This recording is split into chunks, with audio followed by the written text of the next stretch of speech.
The following program is paid for by these sponsors.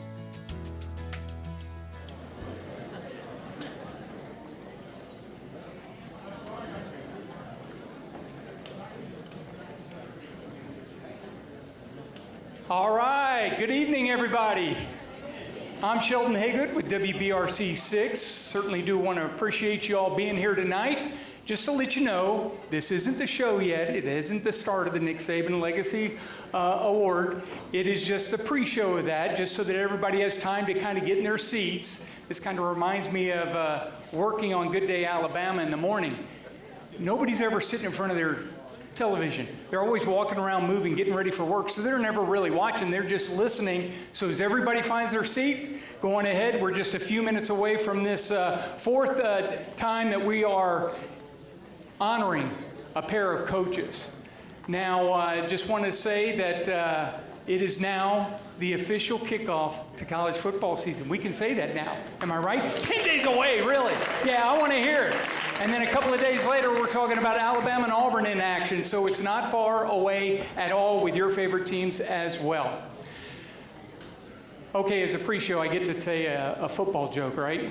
You know, somebody wrote it, one of the crackpot staff writers, and it goes like this.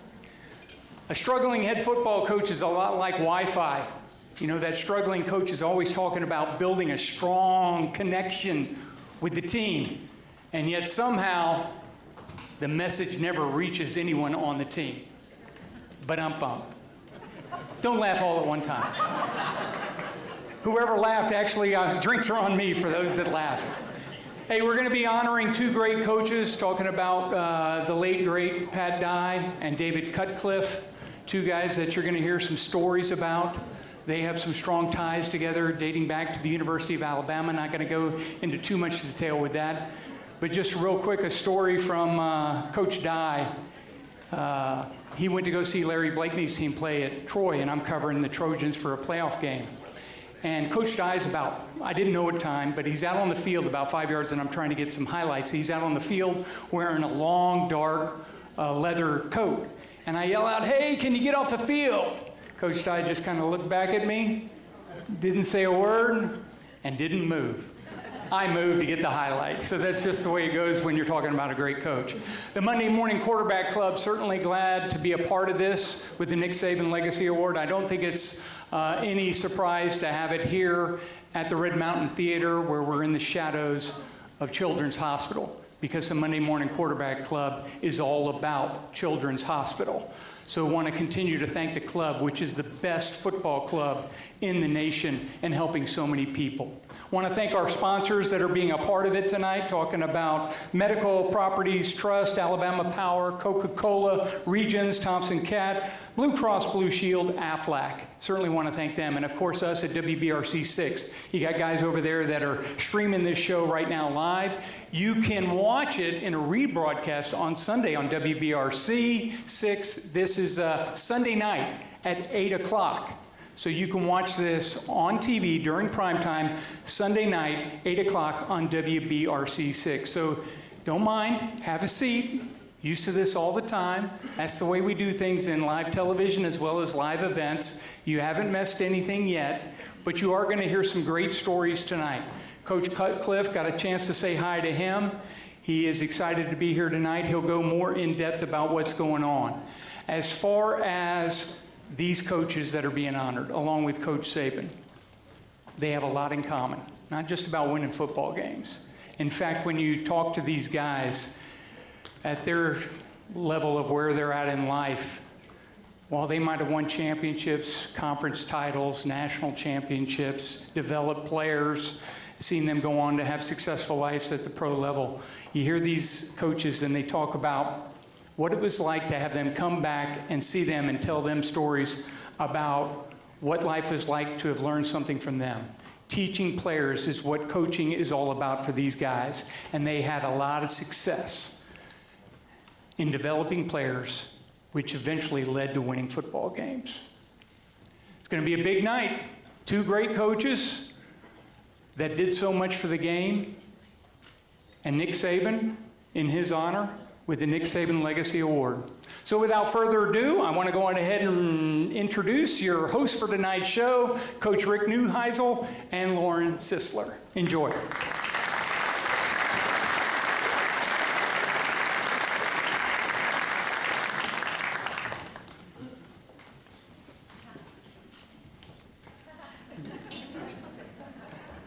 Rick, he's probably getting his guitar out. Lauren, she likes to dance on social media. Have you guys ever followed her? She likes dancing. You guys may be stuck with me a little longer. Here they are. Ladies and gentlemen. Y'all, we're back there shooting it, and I just, apparently we're supposed to be on stage here. Actually, I was talking to Coach Saban backstage, and when he talks, people listen. I don't know if you paid attention to that, but when he was asking a question, I wasn't about to leave. How about the woman's shoes? Can we get a round of applause? I was gonna wear the heels tonight, but my man here said, do not put the heels on. No. I never wear heels on the sidelines. I'm going with the sneakers. So here we are. Y'all, thank y'all so much for being here tonight. What an honor it is to be here for the 4th annual 2025 Nick Saban Legacy Award. So excited to be here with all of you all in this room, and I am excited to be here with you. Rick Neuheisel, my friend. I'm older now, so be careful when you start knocking a senior around, okay. Just so you're aware. Okay, well, by the way, senior. Okay, so we have note cards. I was informed about 10, 15 minutes ago that his readers are broken. So guess who is the one doing all the notes These tonight? are senior problems, as you all know. Although Nick Saban back there whipped out his phone, he's got readers inside of a card holder in his phone that he can just pop those on. So we might see those tonight.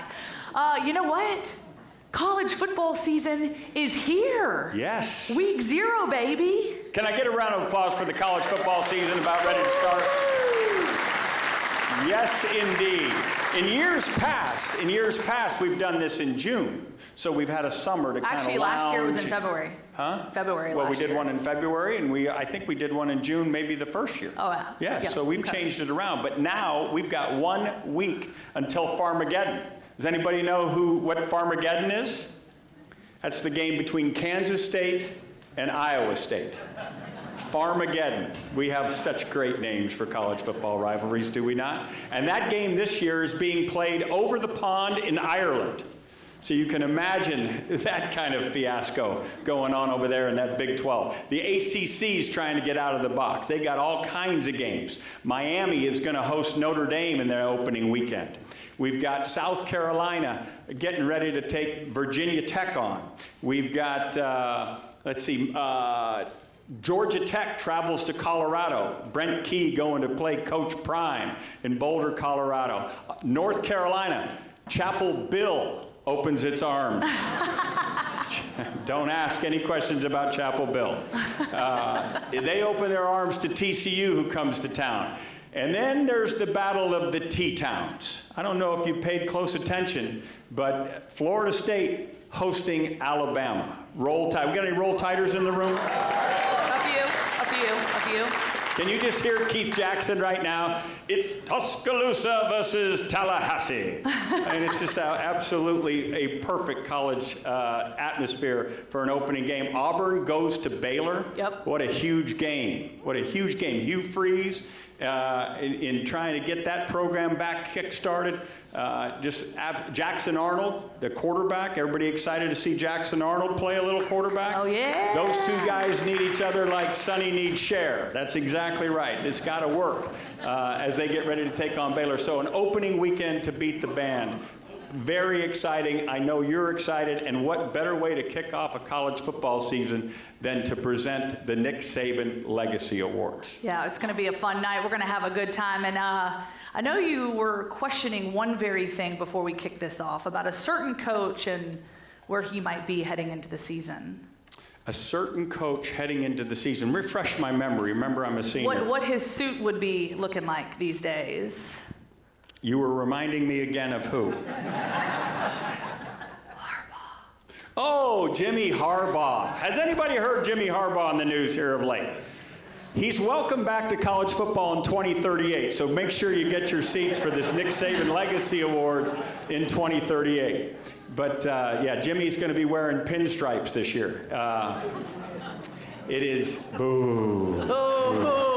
You know what? It goes back a ways. Jimmy Harbaugh, he beat me one year. He was at Stanford, I at UCLA, and we were shaking hands as the game came to its conclusion. So I went across, as you know, the loser does, and say, hey, congratulations. And instead of shaking my hand, he slapped it and said, what'd you think about that, Ricky? And then ran off. Now, I don't know if you saw Jim Harbaugh in the same situation with Jim Schwartz with the Detroit Lions, but Schwartzy, when he did that, went after him. And it was all over the news that there was almost this brawl between coaches. I stood there dumbfounded, like, did he just do that? Did he just really slap my hand and say, what'd you think about that, Ricky? And the answer was, yes, he did. But Jimmy's now the Los Angeles Chargers. We won't worry about him. He can worry about the Chargers. We're going to worry about college football, and we are going to have a college football kind of night with college football enthusiasm. Can't wait to get started. And tonight is all about legacy, and what better way to honor legacy than the name that is on this trophy, the Nick Saban Legacy Award. Let's roll that video and give you a few highlights for the man who this award is all about. And when you look back over the history of college football, few coaches have bigger influence that mark Nick Saban, from his early days building Michigan State into a winner, to bringing LSU its national championship, to his journey that has been about one constant thing, y'all, and that is setting the standard. It's been about setting the standard, but it was at Alabama where that standard became legendary. 6 more national championships, a culture built on the process, and a brotherhood that meant something far beyond Saturdays. It wasn't just about winning games, y'all. It was about changing lives. And so his teams believed in him just as much as they believed in him. And while the game itself may change, the lessons he taught about discipline, about commitment, and about love for the game, those will last forever. And with that, ladies and gentlemen, please welcome the man, the myth, the legend, Nick Saban.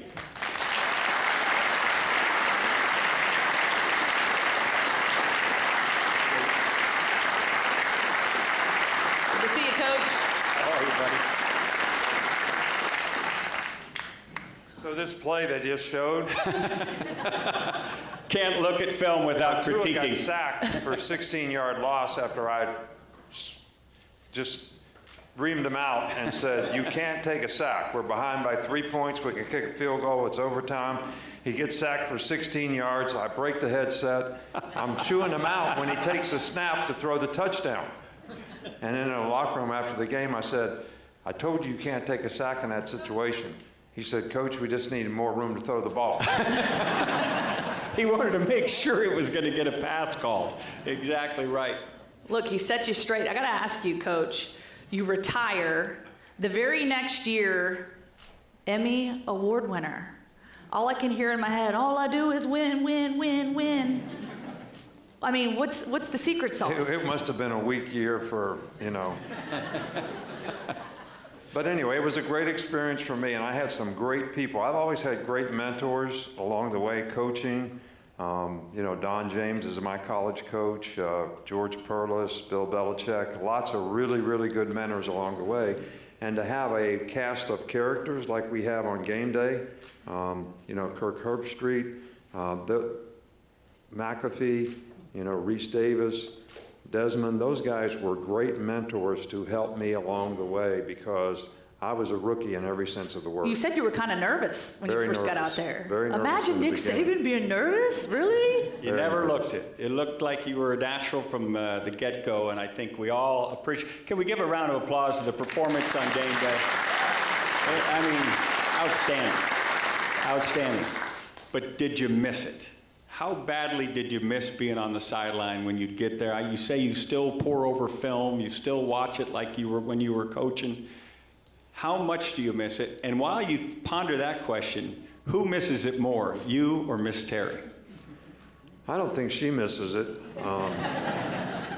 But, you know, when I come home at 3 o'clock in the afternoon now, she says, what are you doing here? And I said, well, I live here. But she's used to me not being around, which is okay when it comes to getting a few golf games in. But I think what I missed the most, which was my biggest fear, was being a part of a team. The relationships that you have with players and coaches and people in the organization and how you can impact them. And, you know, I've been a part of a team since I was 9 years old playing Little League Baseball, and I just had a tremendous fear that I would really, really miss it. And that part I miss. But the working 14 hours a day, the recruiting, the changes that we're going through in college football, the challenges that presented was a little much at my age. And the last year I coached, and the last game I coached against your buddy Jim Harbaugh was was really, really difficult. So I thought it was the right time. She thought it was the right time, and we don't have any regrets. And we're happy to be a part of a team, you know, at ESPN on game day. And I speak, and we have businesses, so I try to keep busy. And I think that's been very helpful. So, Coach, what do you say to the rumors that you are returning to the sidelines to coach? You know, I don't know where that came from. You know, Greg McElroy played quarterback for us, and if it had done something like that when he was a player, he'd have got his ass kicked.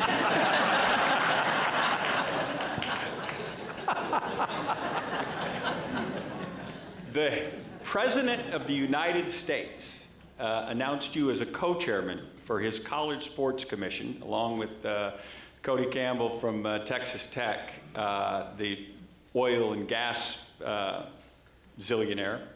And soon after, we realized that the NCAA already had a College Sports Commission, and you didn't have to go to work for the president. But you're clearly a guy that people are going to lean on for wisdom as to where this game needs to evolve, where it needs to go. We don't need I know you could go on and on this topic, but as people sit there and wonder about the future of college football, how do you make them feel better that it's in good hands?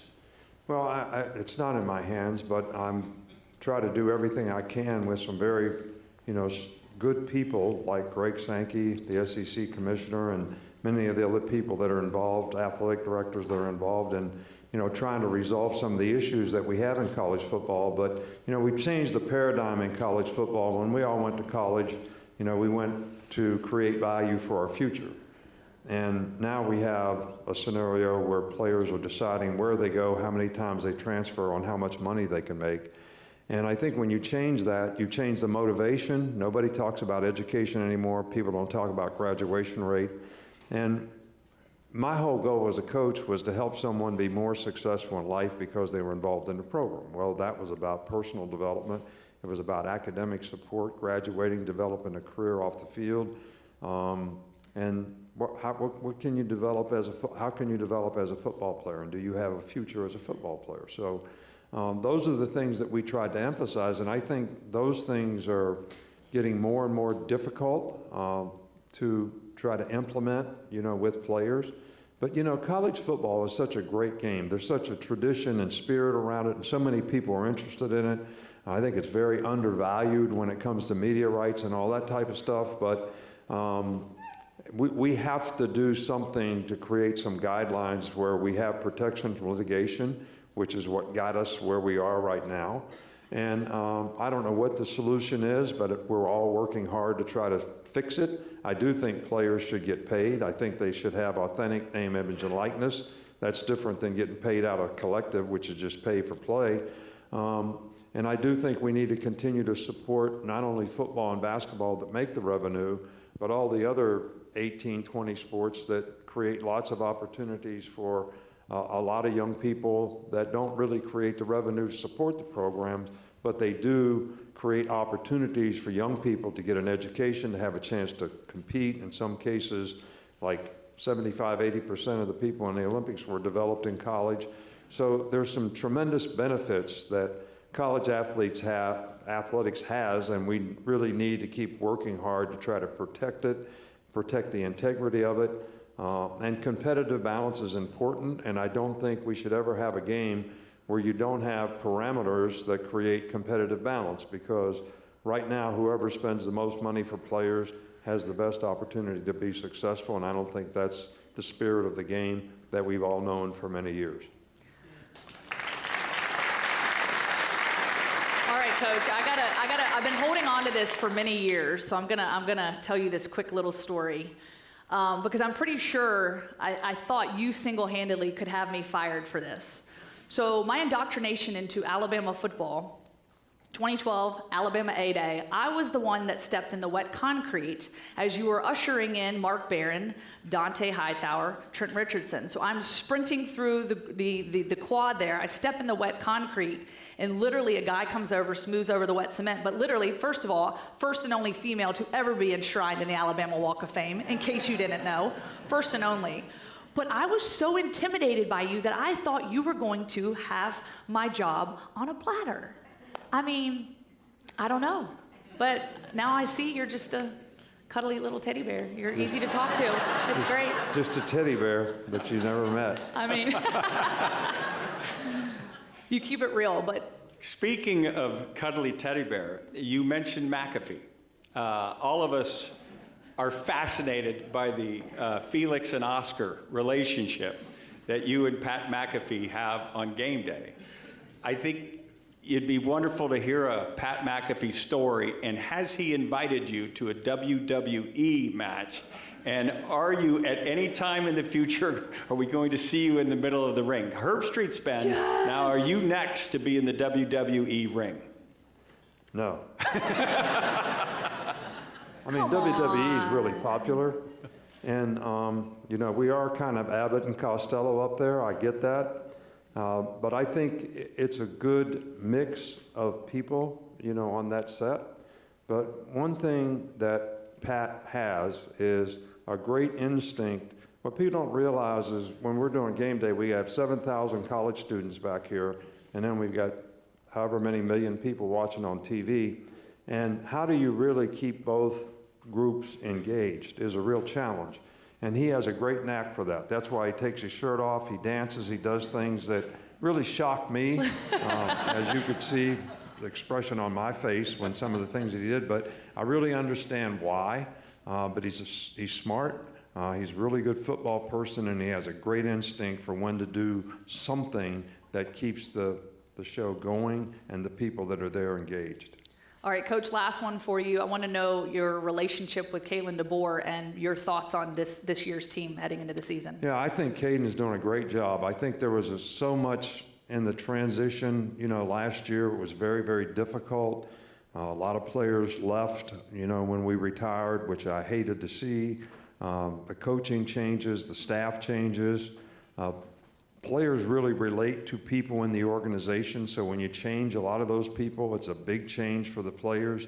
I think the team this year is much more grounded in terms of what, you know, Coach DeBoer really wants. And he's been great with me. I mean, he comes and sees me, we talk all the time. He's always invited me to come to practice. I've tried to keep my distance because I don't want to meddle in what he's trying to do, but I think they have the right staff, I think they have the right people, and I think you'll see a big improvement in Alabama's team this year. All right, Coach, thank you so much. And of course, we'll keep you up here as we continue this evening, and we're going to send it to a quick commercial break, but we'll be right back with you. For every action, there's a reaction. For every late night check-in, every early morning routine, every episode that you just wish wouldn't end, there are thousands of actions making it all possible. From the little things to the big things, to the couldn't live without them things.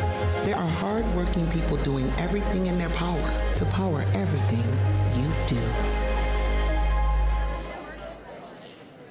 At Coca-Cola United, community is one of our foundational beliefs. We consider our local communities, along with our associates, customers, and consumers, a part of our Coca-Cola United family.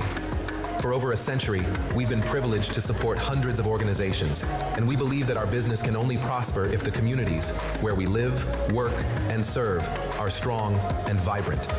We're proud to be engaged members of our communities and look forward to building on our local relationships for years to come. You know, Coach Prime, it's nice to finally have some free time. Gives you a chance to reflect on the important things. Like how Aflac pays people money for the expenses health insurance doesn't cover. Health insurance does leave a gap. But Aflac gives people money to help close that gap. Oh, Coach Prime got one on the line too, baby. See, that's how you hold up a trophy, trust me. Get help with expenses health insurance doesn't cover. Find an agent, get a quote at Aflac.com. I hope y'all hungry. I'm glad I brought my own dinner. Good Day Alabama is on your side with everything you need to get back to your routine. All right, weather? I've got the first alert to help you plan your day. Live coverage all morning long? Oh, yeah, we're live in your neighborhood with the news you need to know about.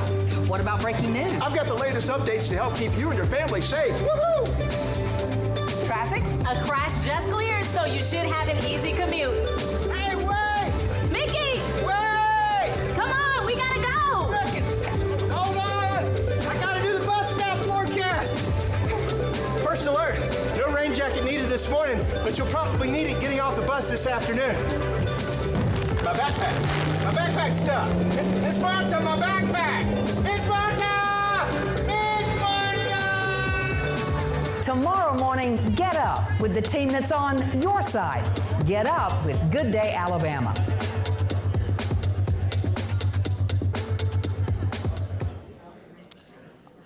All right, and we're back. And Coach Saban, we saw the Aflac commercial there. Take us through a little bit of the acting and the coaching that you've gotten. I mean, those are pretty good commercials.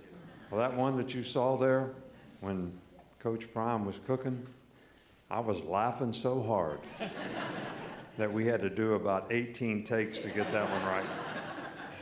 For a while there, I was convinced it was like a green screen situation and like you guys were never together on these commercials, but that's false, right? No, we're together the whole time. Oh. We're there for a couple days together. We enjoy it. We have a lot of fun talking ball, and And his health is good? his health is good. He had some issues, and they got it cleared up, and he's all set for the season. Awesome. Love to hear that.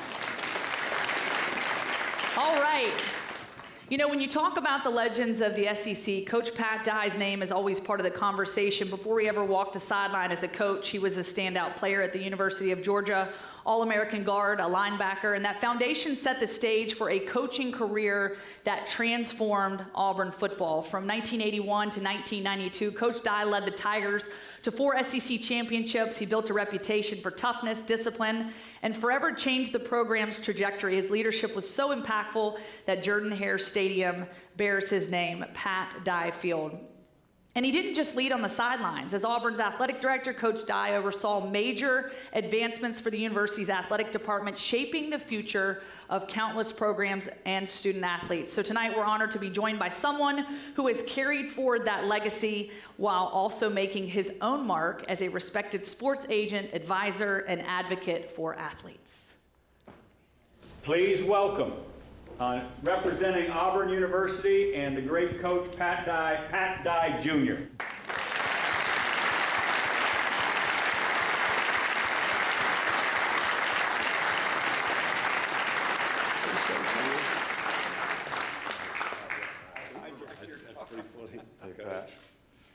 Pat's looking at me going, I heard you stole my car today. Yeah, I did. At the hotel, the guy walks up and he says, I'm here to take you to the show. I said, that's fantastic. He starts talking to me on the way to the deal. He goes, you know, I'm always been an Auburn man. I said, well, that's good. And he says, you and your daddy, you've done me proud. I think you got the wrong guy.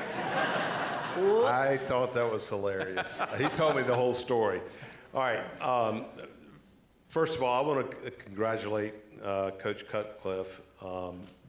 My dad had a ton of respect for you.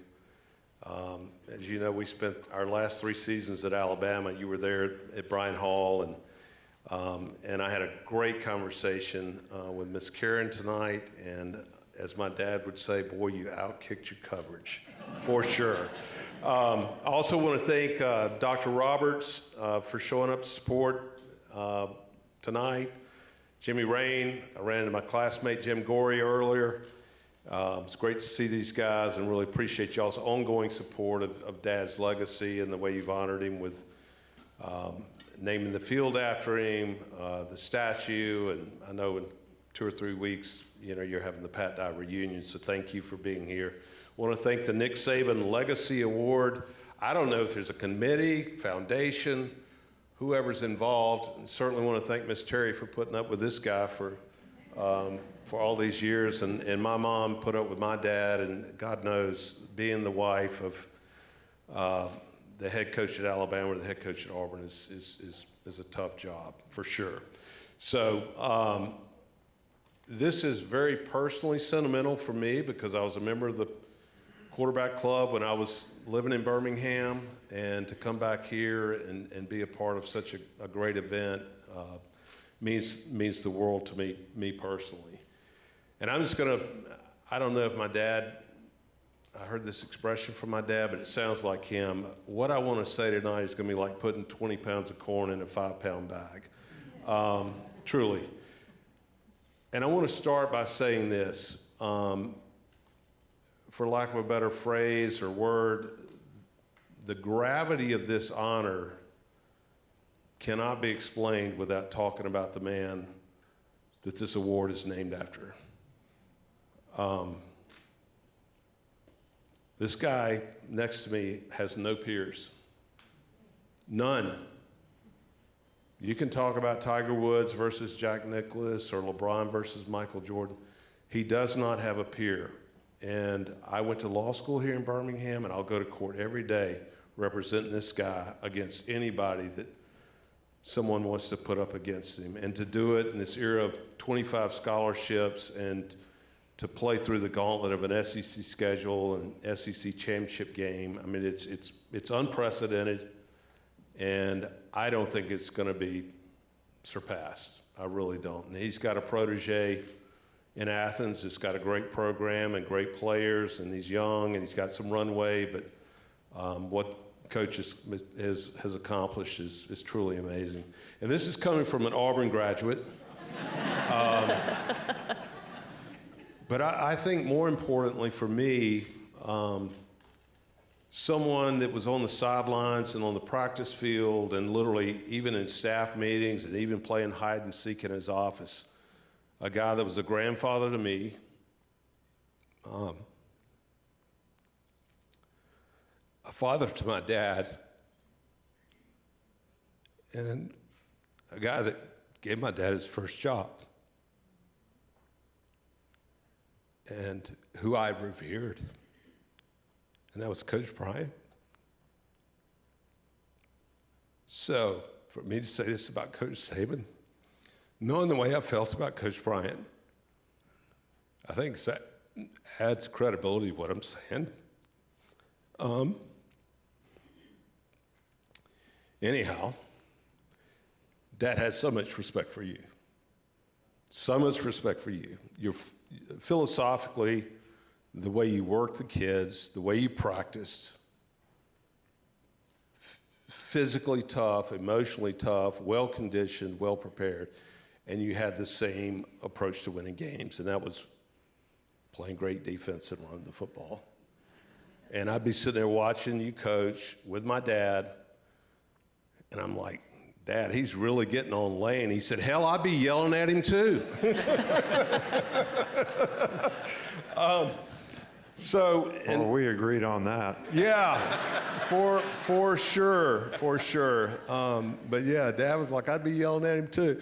And on a personal note, as it relates to Coach Saban, in 2009, he tapped me as one of, 3, 4, 5 guys in the country in my business as one of the good guys, and gave me access to his players.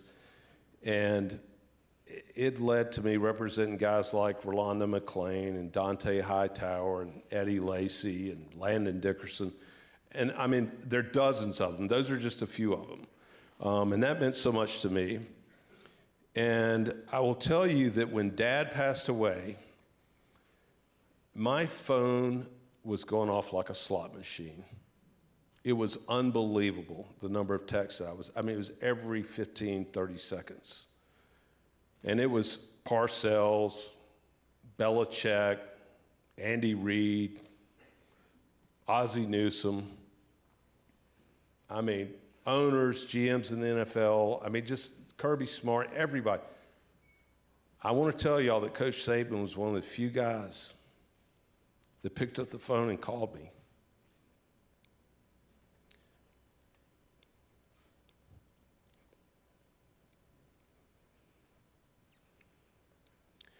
Left me a message that I still have on my phone. So enough about Coach Saban. Let's talk about our honoree tonight. And I'm gonna confess up front to being a proud son. When he went to Auburn, and before he went to Auburn, I told him, I said, Dad, this is professional suicide. You're gonna go to Auburn and be sandwiched between Coach Bryant at Alabama and Vince Dooley and 3 or 4 more years of Herschel Walker at Georgia. And I know how it is. You wake up every day competing with Alabama and Georgia, recruiting, coaching, playing, big rivals. And I don't know how many of y'all remember, Auburn did not win an SEC game the year before Dad went there. Not one. 9-year drought against Alabama. To his credit, won the Alabama game his second year there. And this is crazy to me, and I just did this, and don't check my Auburn math if you're fact checkers out there, but in the 30 years prior to my dad getting to Auburn, the record was 21-9, Alabama. In the 30 years after he got there in 1981, the record was 14-16, Alabama, 16 for Auburn. They won 1 SEC championship in the history of the school. He won 4. His fingerprints are all over the facilities there, that campus. And I think of all the things he did, his greatest legacy was moving the game, the Auburn-Alabama game, to Auburn. And I'd love to know who in this room would like for that game to be back at Legion Field. I mean, truly. What that did for the Auburn community, the Auburn campus, and I frankly think it's affected Tuscaloosa and Alabama's campus. I mean, literally, it's probably the thing I'm most proud of. And he had to stand up to Coach Bryant, who he loved, and he had to stand up to the Alabama State Legislature to get that game moved. So I'll wrap up here. He changed Auburn. He changed the way Auburn people feel about themselves. He changed the way other people, including my Alabama friends, see Auburn. He's so deserving of this award, and he would be so honored to be here. And I know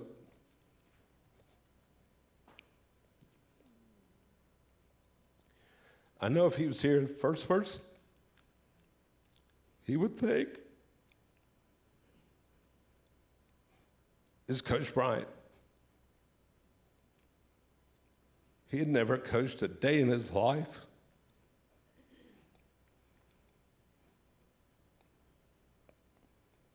When he hired him, he would thank Auburn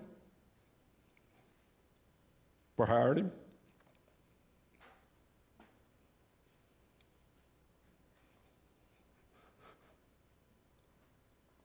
And he would obviously think it's great players and coaches. And he'd also thank the Auburn family for all of the love and support and continuing to honor him the way that you do. Thank you.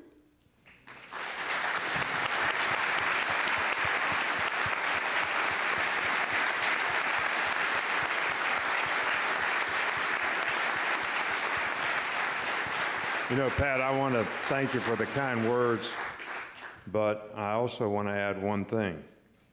Your dad was a man. He was a man's man, and one thing I appreciated most is he was obviously retired when I was coaching at Alabama, but every time I saw him, he treated me with the utmost respect because he had tremendous respect for the game.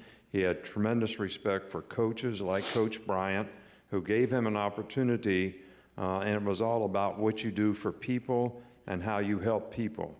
And he always treated me with the utmost respect, and I certainly appreciated that. It had nothing to do with Auburn and Alabama. It was all about respect for coaches. And he was a great one. Coach Bryant was a great one. And you're too kind to even include me with any of those guys because they were fantastic people who set the stage for our profession and what our profession should be. Thanks, Coach. I would say he was a man, and he was a man. Oh, my God. People ask me if I played for him. I'm like, are you kidding me? And I've heard this about you too. 1 year with Coach Dye was like dog years.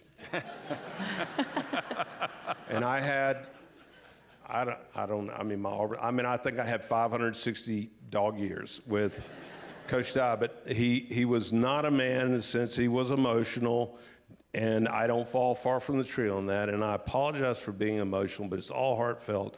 But I will tell you this, he respected you so much.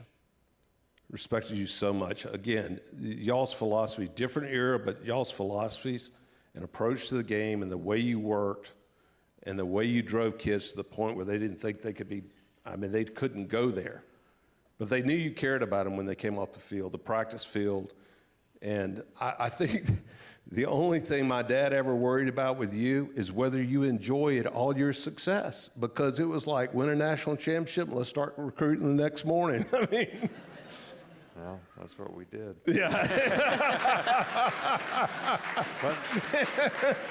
I have a question for you, because my dad was a coach, and he was my coach when I played Pee-wees.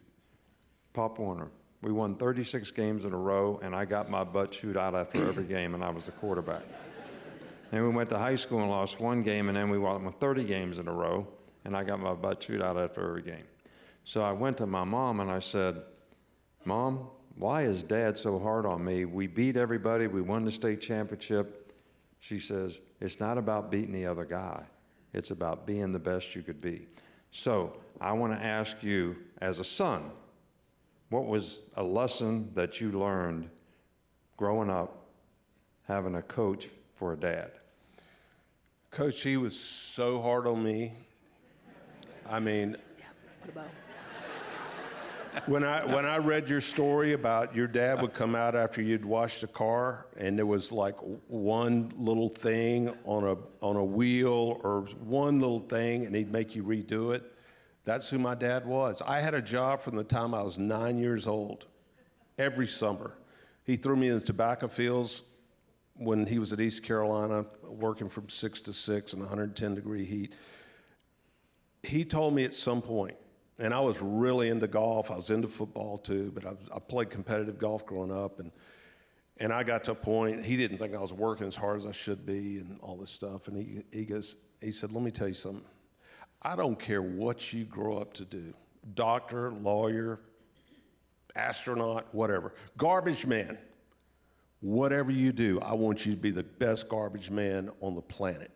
So it was like, no matter what you choose to do, he demanded excellence just like you demanded excellence and you pursued excellence. There's so many similarities, it's really, really uncanny. And I know y'all are different guys, different eras, different personalities, whatever, but there's a common theme there. And it's not surprising that he had the success he had at a place that's hard. It's not easy being the coach at Auburn. You wake up every day with Big Brother in Tuscaloosa, and you wake up with Georgia, just across the state border, and he didn't accomplish nearly the things you did, but I'm so proud of what he accomplished because of all the challenges he overcame to achieve the championships and all that. And candidly, like you said earlier, all that was great, winning was great, but nothing made him happier than impacting a young man's life, making him a better player, making him a better person, a better father, a better husband, a better citizen, a better brother, a better son. That's what he was about. Coach discovered McAfee that makes him laugh. What did Coach Dye? What made him laugh? Oh my God, my dad was so funny. If any of y'all ever been around him, he was so self-deprecating. He laughed at himself. He was a funny guy. He didn't take himself seriously. And bathroom humor.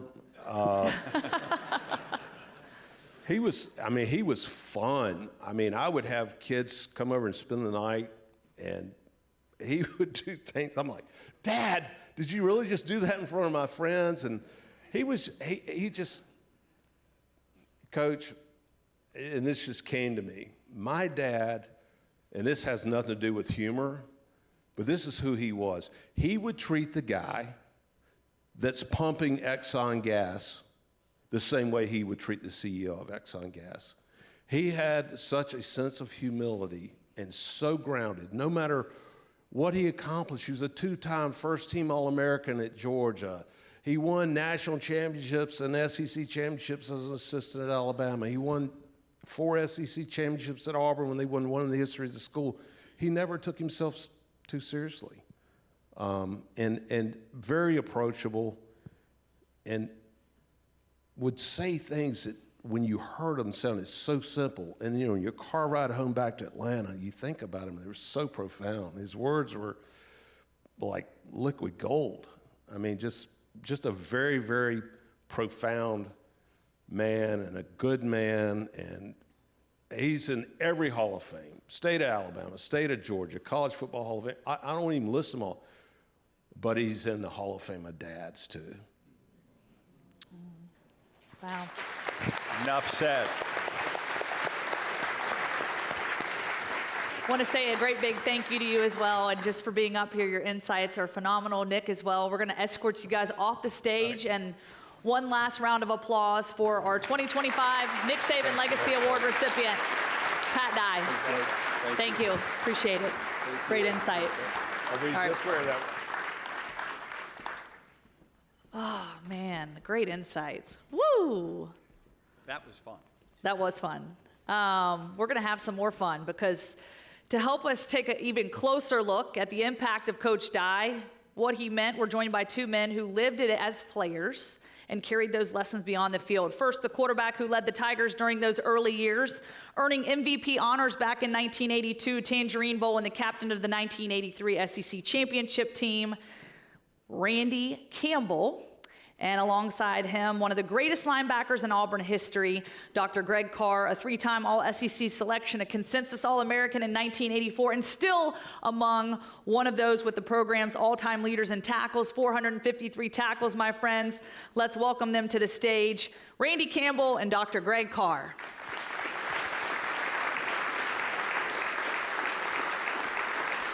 Thank you. Hey, good to see you. Good to see you. Hey, doctor, how are you? All right. All right. This is fun, getting to reminisce about our coaches. This is where we get the whistle, right? Exactly.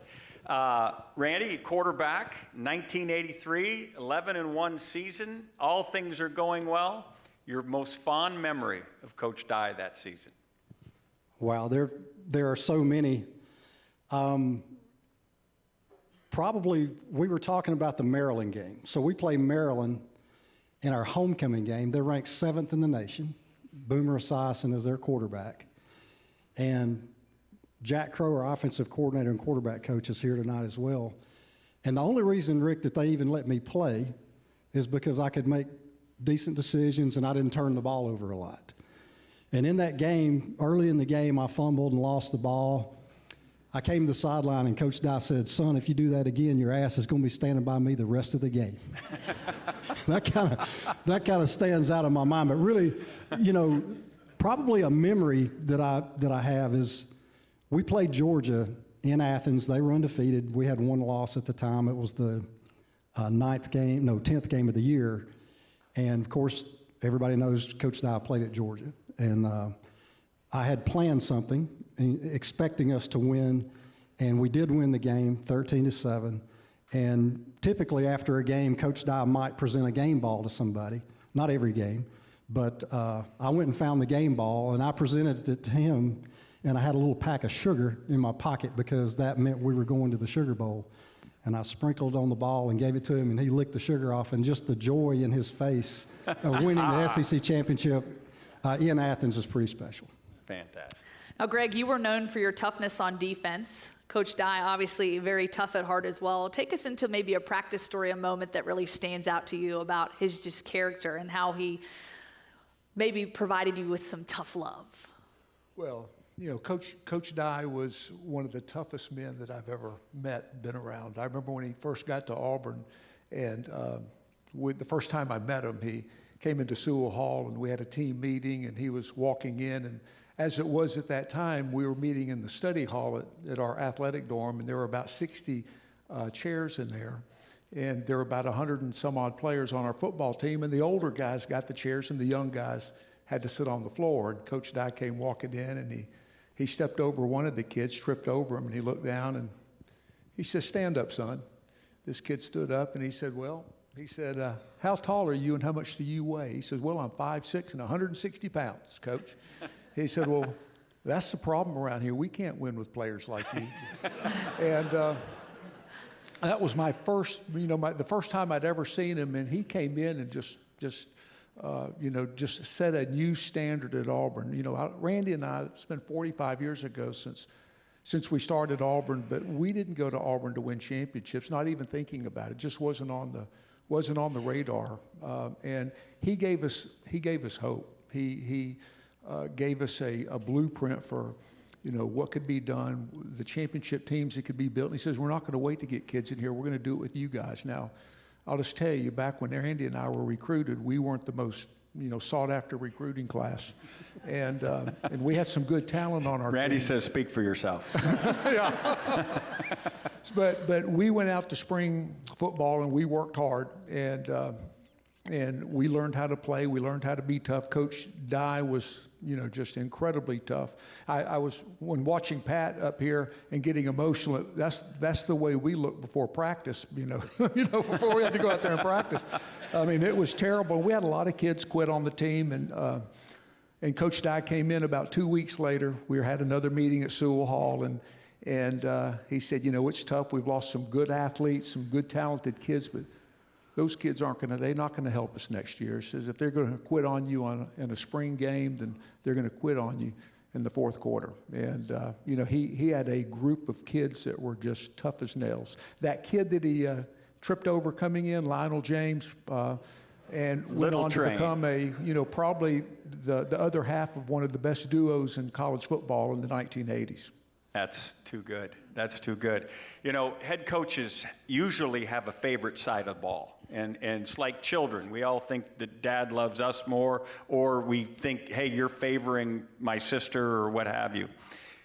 Pat Dye, he played both sides of the ball at Georgia. So I'm curious, which side of the ball was his favorite? Coach Saban, now we know where we're going to find him over on that defensive side of the ball. Where was Coach Dye? Defense. You say defense, huh? Defense, yes. His first SEC victory was against LSU at home, and we played 6 different quarterbacks in the game because he hated all of us.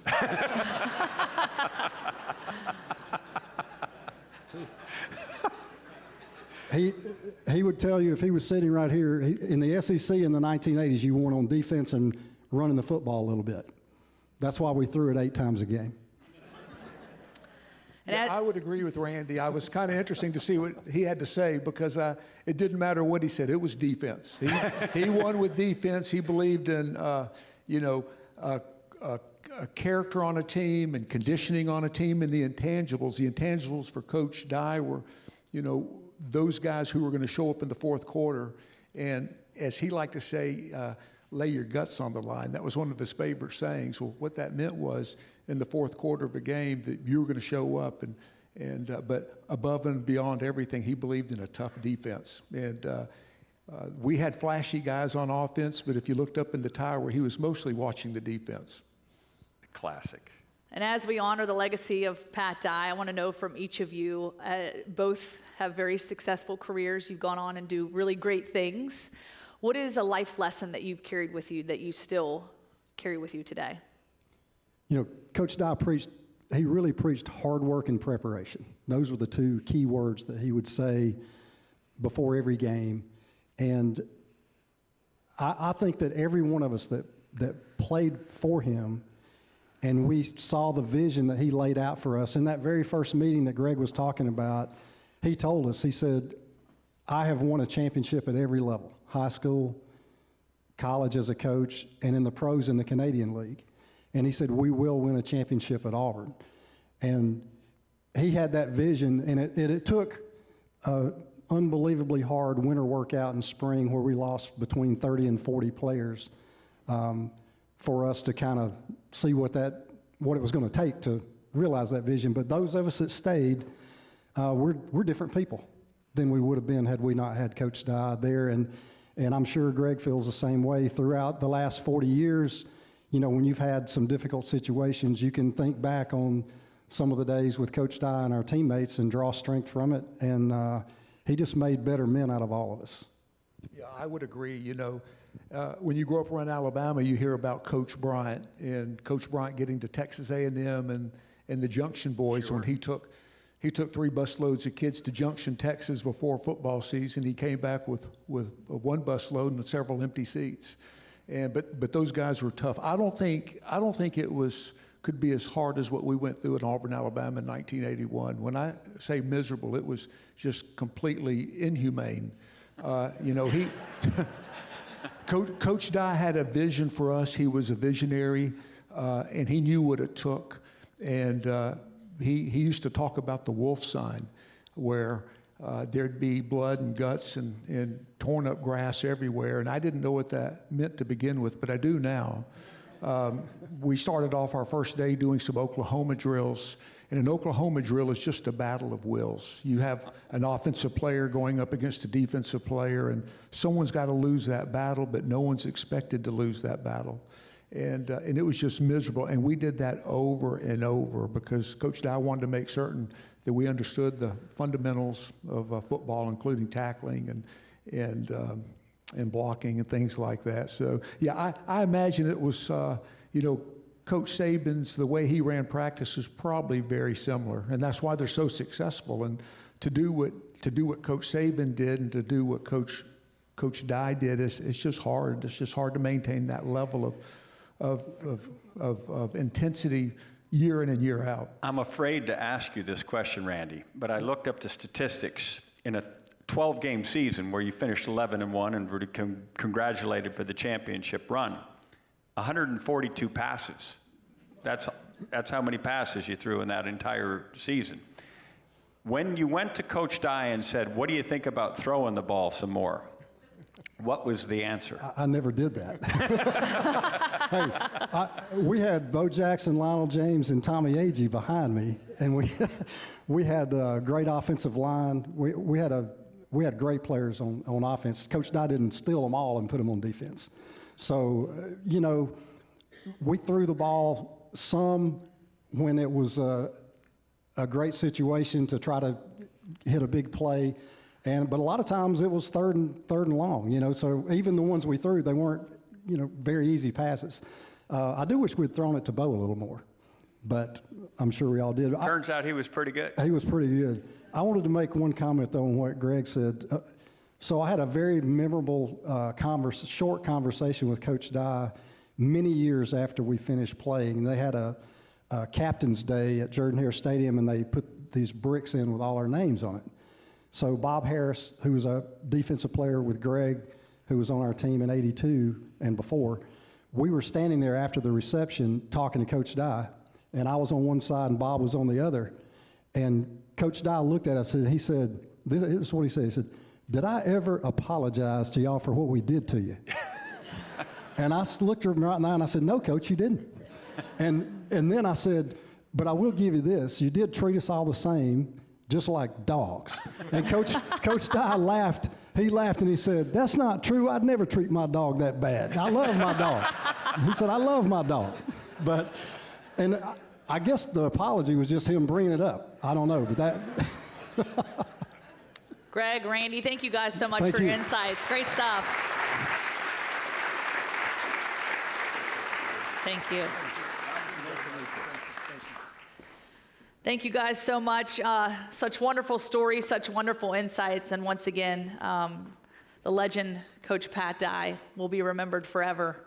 It's a tough man's game, and he was one of the tough guys that clearly the players grew to love him, and that's what's wonderful about football and the collegiate game in particular, because as we all know, raising children, people want discipline, and when you give it to them, And while it's hard and they understand that everybody's going through it, and all of a sudden they start to see the little kernels of success start to come down the path, they figure out, you know what, we're in the right place at the right time. And that's why Coach Dye had such wonderful success.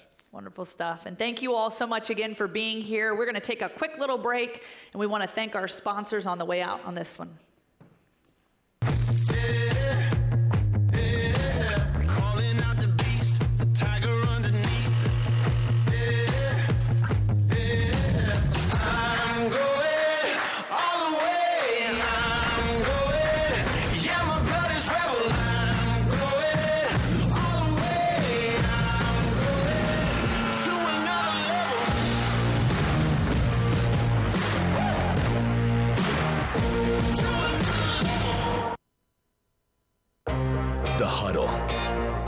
It's a circle of trust.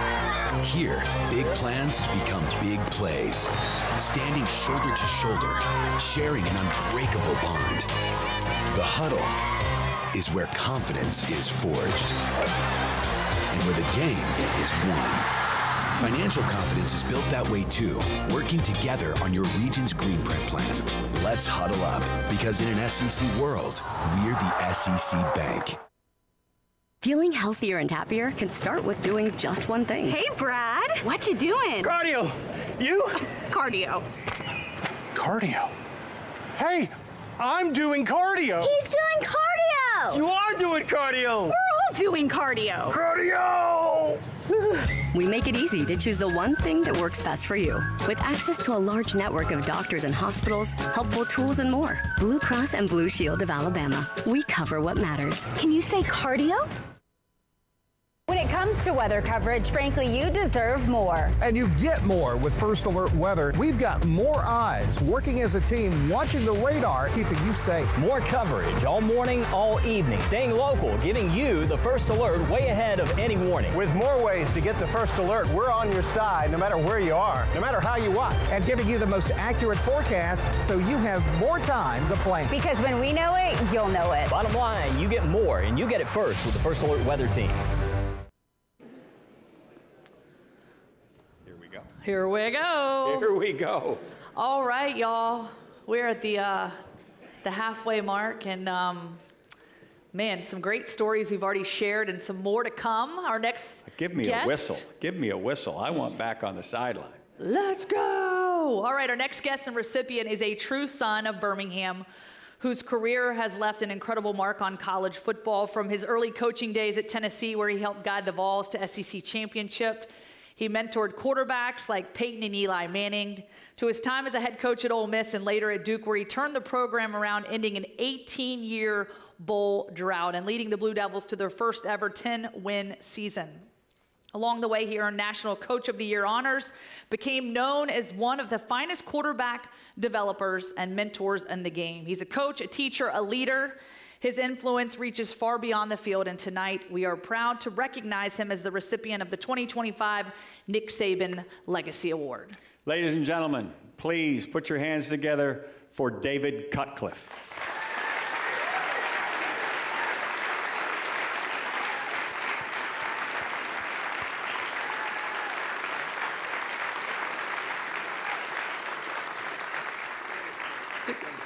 You're welcome. Coach Cut.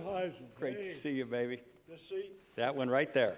All right. All yours. Wow. This is more amazing, and I know there are many. If I want my family, people that are family, to please stand up. I am a Birmingham native. I've got cousins, a brother, my daughter, grandson. Woo! Yeah. Yes. Wow. Oh, man.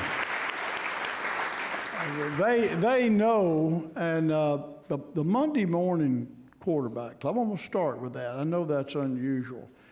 But other than the Alabama-Auburn game, the first big football game I was aware of was the clinic game that decided the city championship in Birmingham. Wow. I had an uncle play in it, cousins, but I dreamed of that at 5 years old. And I think at 6, I went to my first one. So the Monday Morning Quarterback Club, thank you for all you've done for this community. God bless all of you. And so all of the Quarterback Club members, please stand up. And I mean that. Robbie, all you guys, yes. Thank you all. Look at that. Woo! A remarkable club, is it not? They're game changers. Yes, they are. They are. And then Pat Dye Jr., you got more than your dad's name. You got the DNA. Wow. I'm ready for him to come back up. I want to listen to some more. And Randy and Greg Carr. The only problem I'm having is all these guys here, including, of course, Coach Saban, that I couldn't beat very often. Dang, Rick. You have that problem in your career at all? That's why I'm sitting here, Coach. Okay. I'm like, oh, man, these players and these memories. And it's a beautiful evening, and I'm glad to share it with Coach Dye and his memory.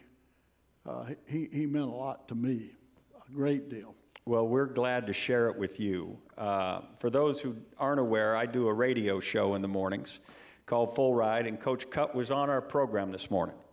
And it was a wonderful segment, got all sorts of phone calls after you hung up the phone because people wanted more of it.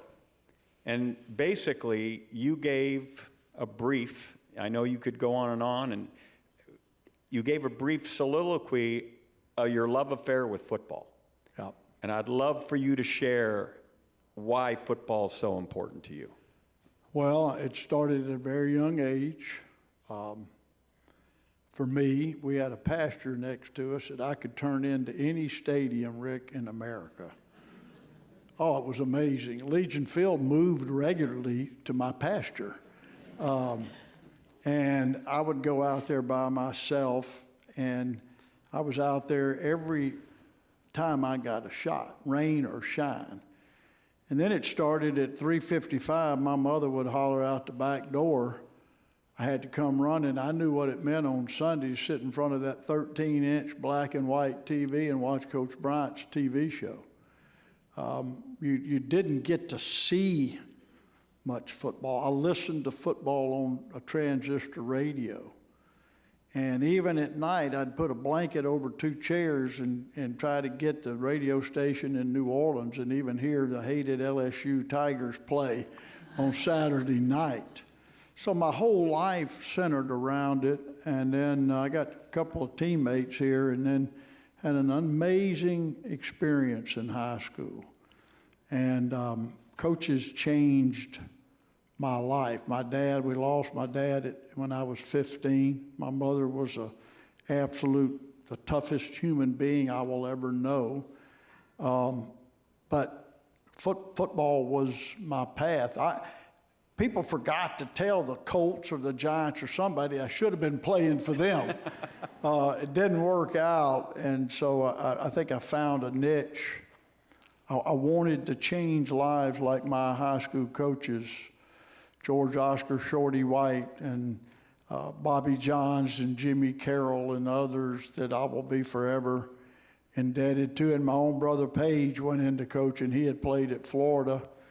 And it was an opportunity to do, and I never worked a day in my life. I don't know how you felt about that. Not one day did I think of it as work. I totally agree with that. Yeah, never looked at a clock. We couldn't hardly afford for me to have a good football, and my job, I had all the good footballs I would ever want, and I went out and threw. You can ask Peyton and Eli. They couldn't. We had wet ball Tuesday. Every Tuesday we would soak footballs and have to work with wet football. So we always would start it. We would have those little Gatorade orange jugs, and we would get back about 20 yards. They couldn't come close to beating me. I hammered them over and over again. That's because you kept it at 20 yards. Yeah, that's true. Very true. But it's just been a lifetime full of memories, and I see him over here. I'm going to mention the commissioner, Greg Sankey, gave me the opportunity after I'd finished coaching to get back around the Southeastern Conference. Wow. Thank you, commissioner, and then in his leadership, and I've been around a lot of smart people. That's the top of the list. And we all have a big fight on our hands. Coach Saban, what he said was beautiful and accurate. And so we all have to work together to see if we can, we're not, as the commissioner says, it's never going to go back to what it was, but it doesn't have to stay exactly what it is. And it has to be inclusive. The conversation needs to start about athletes, not about necessarily what's legal or fiscal. This is about real people. It's about every sport. It's about who they can become. Coach Bryant used to say, if you teach winning on a football field, you're teaching everything a young person needs to know about winning in life. That's what football means to me. I miss that part of football. Now, I had an opportunity to talk to your dear cousin, Judy. Where are you at, Judy? Back there somewhere on the phone this week. You better not badmouth me, Judy. Where's she at? Okay, back there. There she is. Hello, Judy. We had a great conversation this week.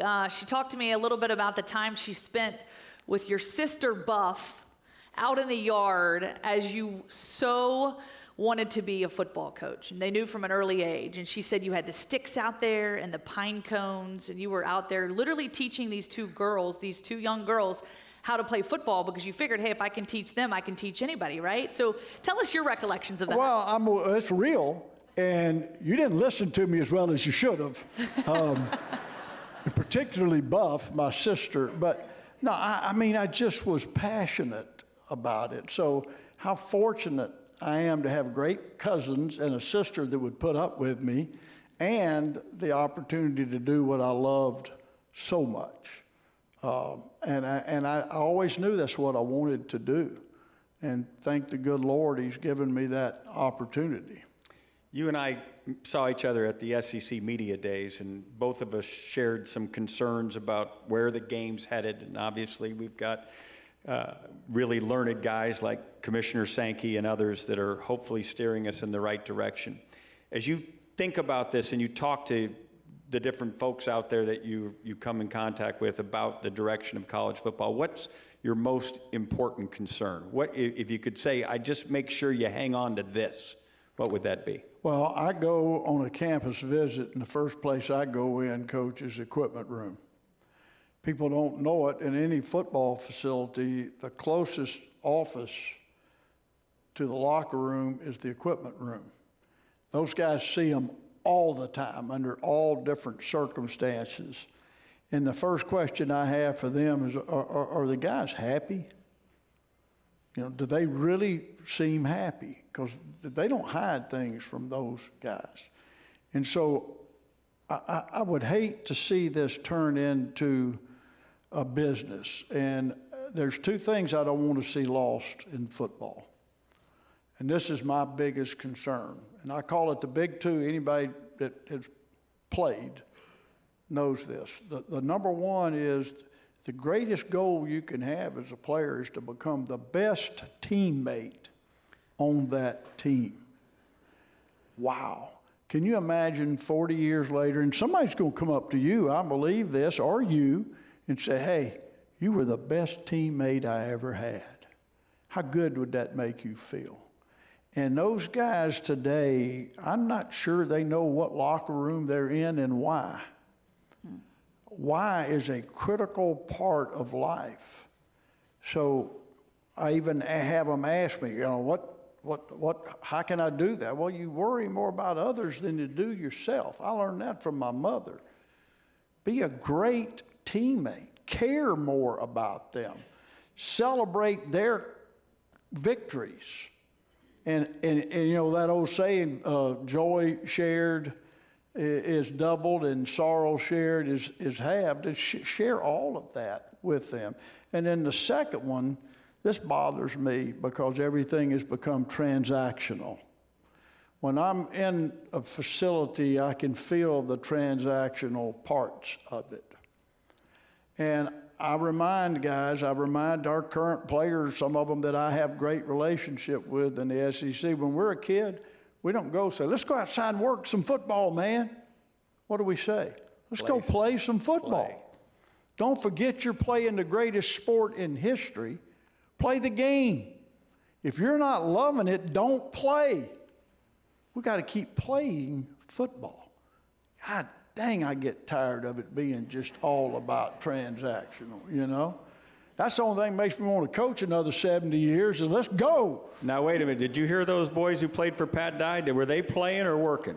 No. They were playing football because they loved it, because they stayed. If Amen. it wasn't for that, they wouldn't have stayed. If it was just work to them. But here's the last thing I'm going to tell you. We can get rings, and I've been blessed with championships, and we got the gear you get in football, the amount of stuff from whatever apparel company it is amazing. And all of those things you're issued, and money now, can be taken away from you. Who you become, I can guarantee you, you know what I'm saying. Who you become by that hard work, don't take that away from them. That commitment. I know who Randy and Greg are. Don't mess with them, because they know what they're capable of being. And no matter what life does to you, you teach a winner to be a winner, he or she will know what to do when it's called on. So, yeah, let's not lose that. That's everything there is right about sports right there.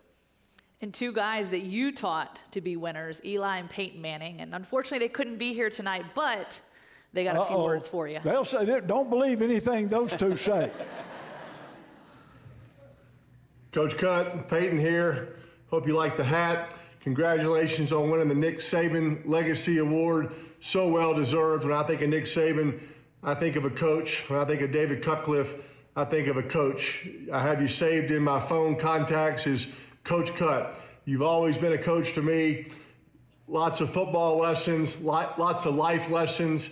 You either get better or you get worse every day. You don't stay the same. That is a classic Coach Cut life lesson for me that I've applied to my football career, to my life career, something I pass on to my kids. So you've been more than just a coach to me. You've been a great friend to me and a mentor to me, and I'm indebted to you for the rest of my life for your friendship, for your wise counsel throughout my life, and I can't think of a more fitting and more deserving honoree for this award than David Cutcliffe. So congratulations, you're the best, and I'll see you soon. See ya. Coach Cut, congratulations on winning the Nick Saban Legacy Award. I did not know that you could win an award named after a coach that you competed against and you beat. But I guess that's not the point, even though it's a good point. You were very deserving of this award, Coach, because when you committed to coach someone and they were committed to your school, you weren't just signing them to coach them for the next 4 to 5 years. You were signing on to coach them for as long as they needed you, and that's what you did for me. You weren't my coach for just 5 years at Ole Miss. You were my coach for 20 years. My whole time with the Giants, still would come see you every spring, work on the fundamentals. You'd always treat me like I was an 18-year-old freshman again. He taught me the importance of doing the common things uncommonly well. That's something I'll never forget. Thank you, Coach. Congratulations. All the best. Very kind, very kind. I'm going to see Peyton. That's why he said that about the hat. I'm meeting him in Chattanooga. His son, Marshall, is a quarterback. You need to see some clips. 8th grader. But I'm meeting him there. He wants me to watch Marshall practice. And then we're going to go together and make an appearance up at Tennessee for a couple of things. And then I'm going to watch the Volunteers practice. While everybody is seeking his autographs, I can get some work done. So it'll be great. It's an amazing story, those two guys. Too bad they didn't turn out to much. But and now Arch. Have you done the fundamental school with Arch as well? Oh, yes. I sent Arch, I was at Ole Miss when he was born, I sent him David Cutcliffe scholarship papers in case I was still coaching, and I had a courier take them, and I told Cooper, he's mine, okay? So Coop used to bring, he and Hyde, his brother, up, and I would work with them at Duke in the off season and spend time, and I've developed a great relationship with Arch. And it's interesting, in Atlanta, when he saw me, he was grinning, he came over, he said, the big two. And I said, that's it. That's all you need to remember today. Talk about everybody else and enjoy this day, have fun. And, you know, he and I've talked a lot about the differences in Eli and Peyton's era. I mean, every time you pick up a phone, you see pictures of Arch Manning. That's difficult for young people. And no one better prepared, though. Oh, his daddy and mom. And I want to say this, the roots don't just go back to Archie. Olivia Manning is amazing. And Philadelphia, Mississippi, her mother was a great basketball player. I coached one of her nephews at Ole Miss as a linebacker. So both sides, Drew, Mississippi, and Philadelphia, those Mannings got some serious DNA like Pat Dye Jr. got. And unbelievable what that family's accomplished. All right, so Eli and Peyton couldn't be here tonight, but one of your players that's here tonight that will join us right now, one of the top tight ends coming out of the state of Alabama right here, hometown boy, played tight end at Ole Miss under Coach Cutt, experienced firsthand what it was like to be mentored by you, by one of the game's great teachers and leaders. Please welcome to the stage, Bo Hartsfield.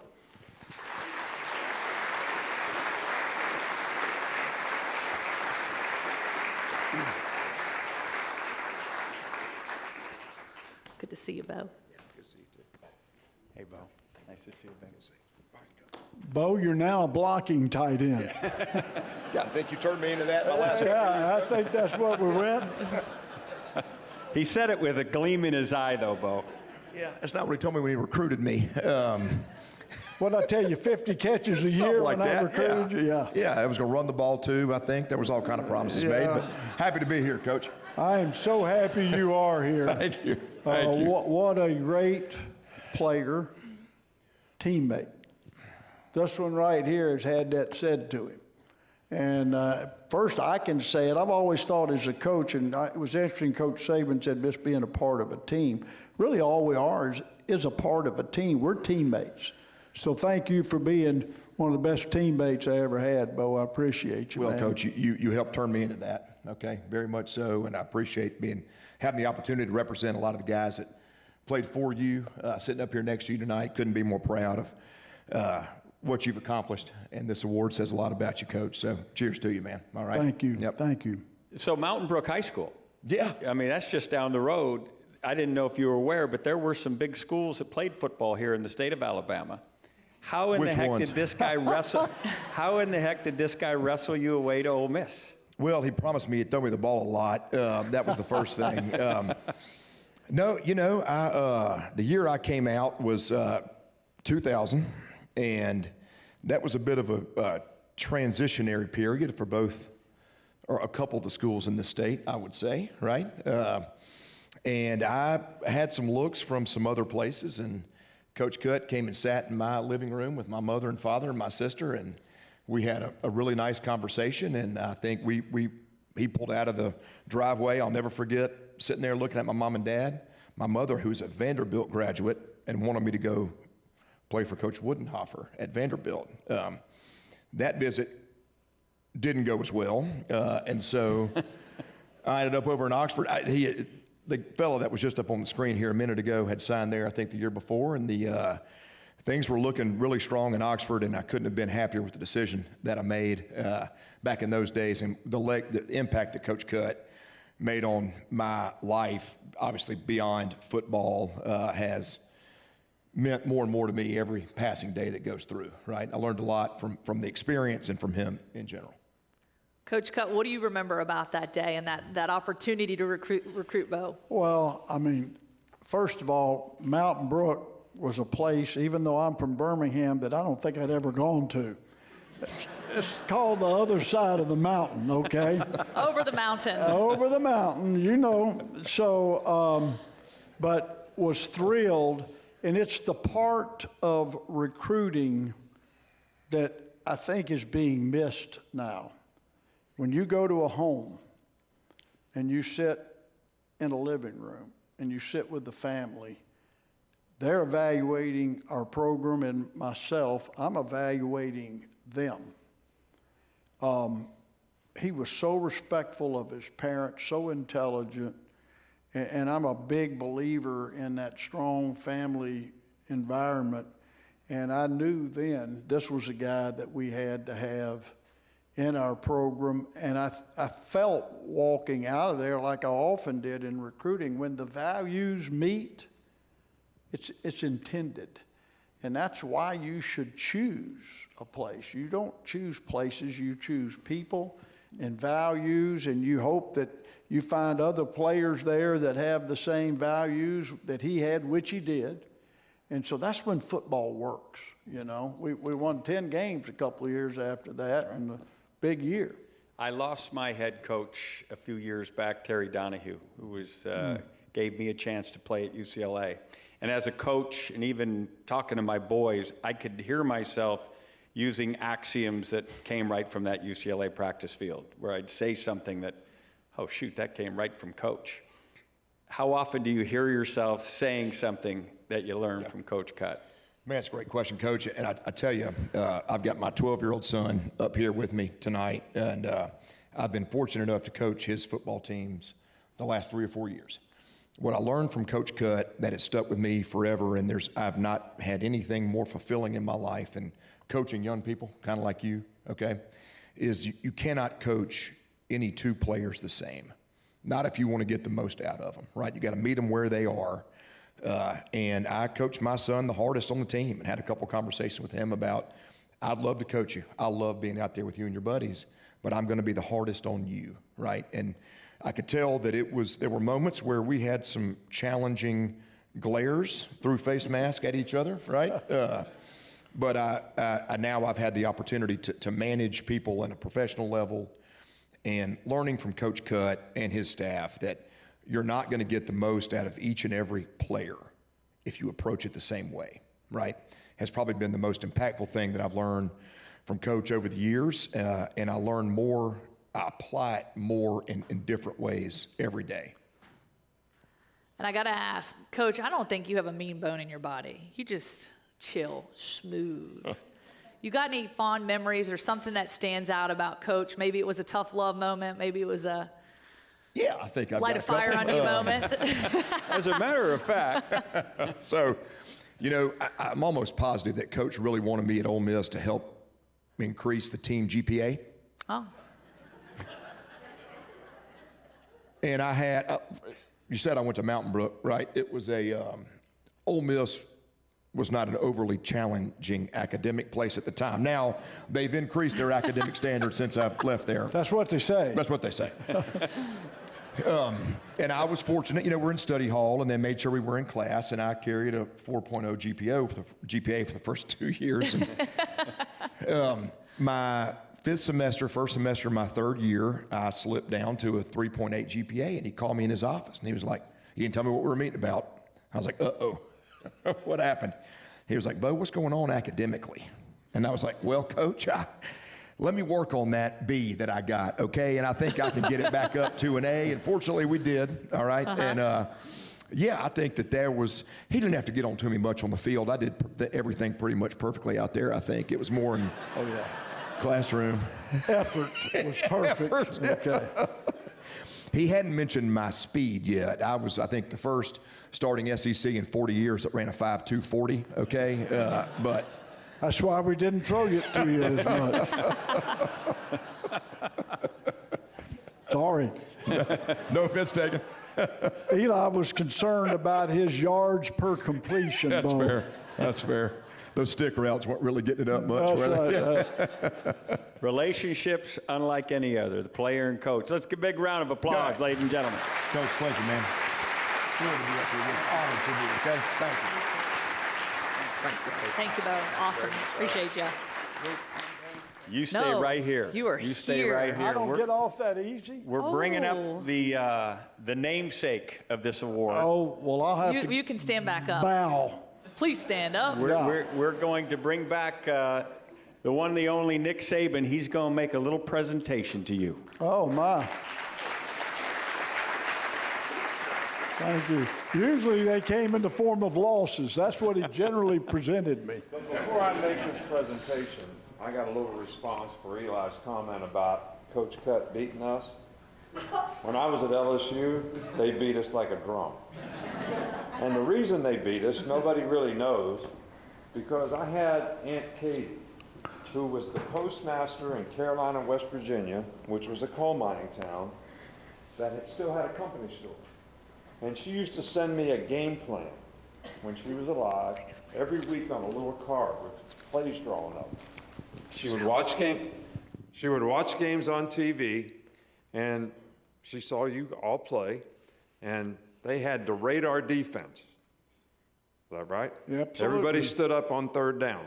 She said, you need to go no huddle in this game because they're going to confuse your quarterback and sack. And it was Rohan Davey at the time. Yep. And he got sacked 9 times in the game. Now, Eli played great, and you guys scored like 35 points on us or something. But I just wanted you to know that I didn't have sense enough to listen to Aunt Katie. We didn't go. I'm so happy about that. We didn't go no huddle, and we got beat like a drum. So. Yeah, once. But I want to congratulate Coach Cutt. I mean, he's been great for the game of football for many, many years. He did a great job at Ole Miss, did a great job at Duke. And I think his leadership has been something that's been inspirational to a lot of players.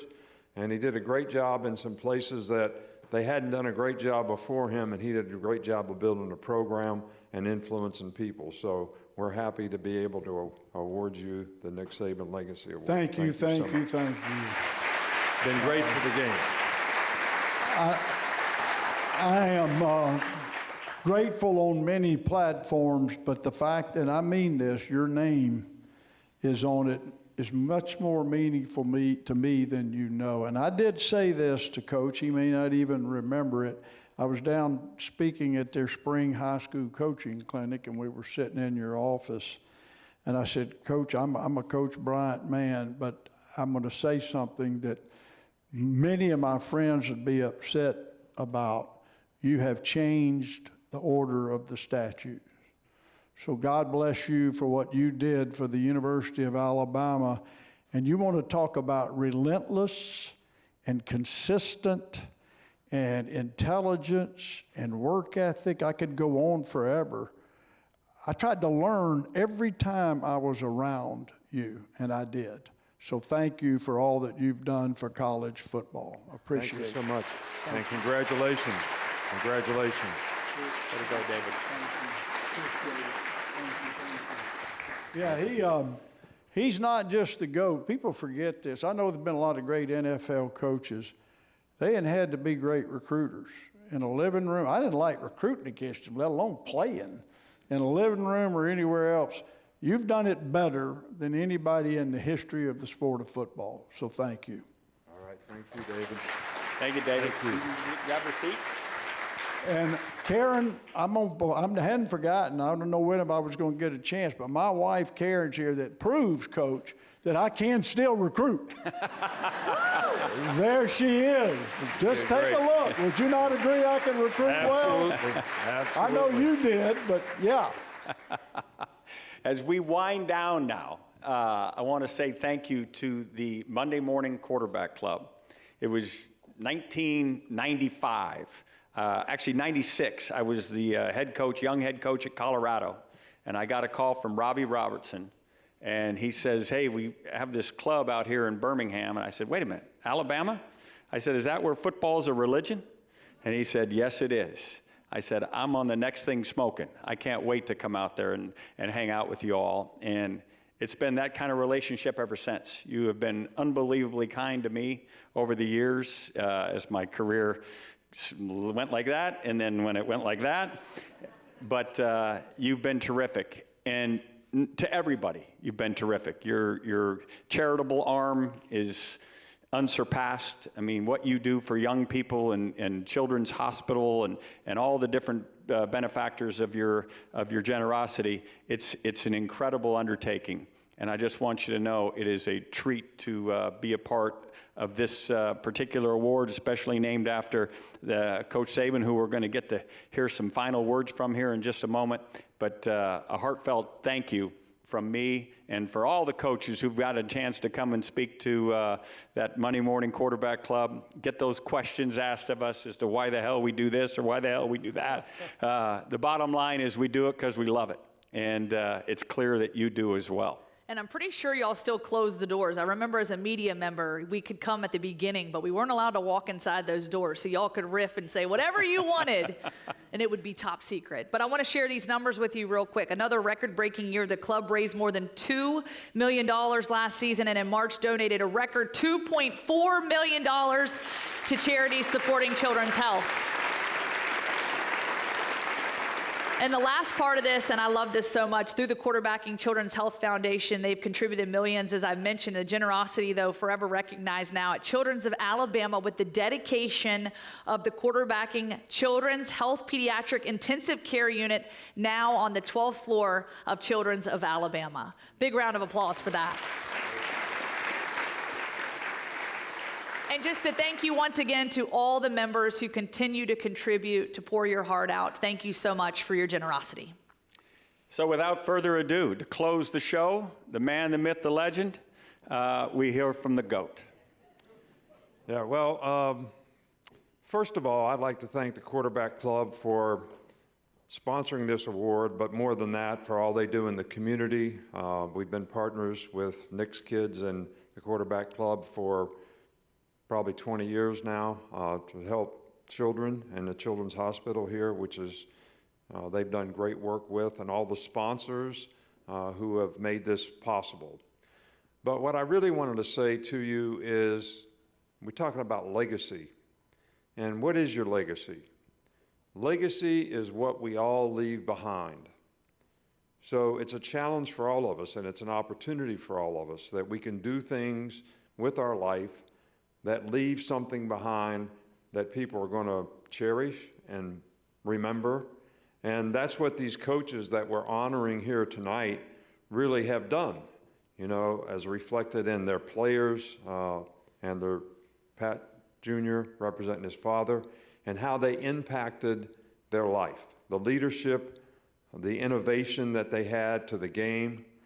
But the big thing is they were able to engage with players, they were able to inspire players, they were able to influence players, and the consequence of that was they were able to impact their life and help them be more successful in life, which is, to me as a coach, my #1 goal and objective was always that.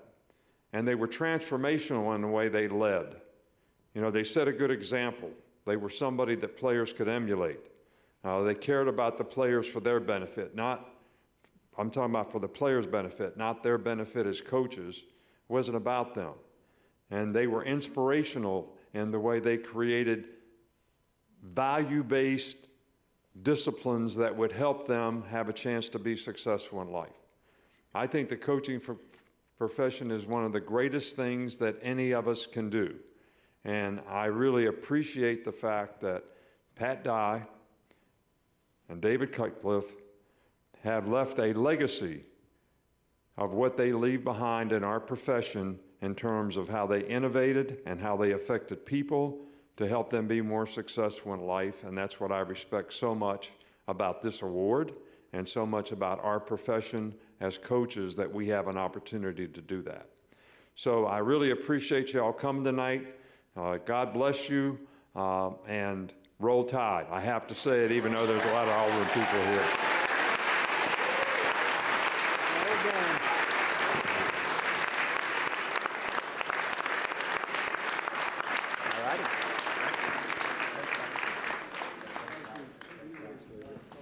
Thank you, Coach. Good.